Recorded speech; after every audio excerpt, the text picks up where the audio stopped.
Right. So, I mean, we all know what the Chinese say and what they do is quite different. So, I mean, it's also part of the deception or their nature, their character, right? So, we only, what they say or what they articulate, we need to just, but perhaps we need to focus on their actions rather than what is there in the written text or written scripts or their articulation. Perhaps then we'll not go wrong. You know, what is the situation along the northern borders as we speak today, sir? You know, we've been facing stress there for some time, sir. And there has been a face-off with the PLA.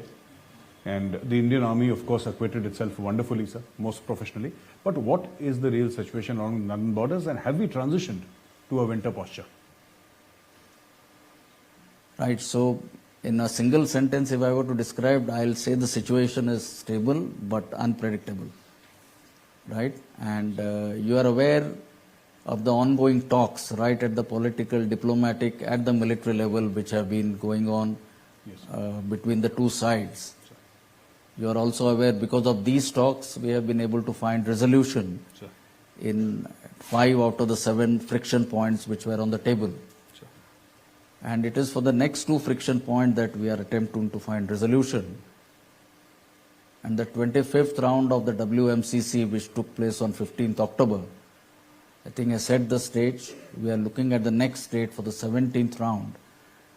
And that is where I believe through talks, through negotiation, to dialogue, we hope to find resolution in these 2 areas. Now, as far as the PLA's strength, the force levels are concerned, there has been no significant reduction. While there were certain formations, some of their brigades which had come for the purposes of collective training, with the onset of winters, there are indications of their going back.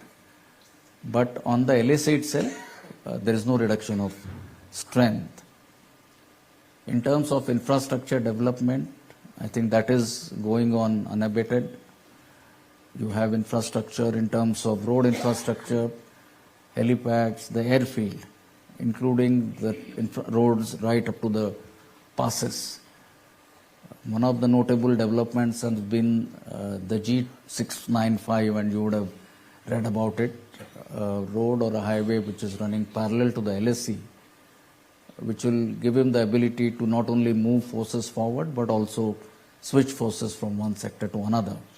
So that is as far as the infrastructure goes.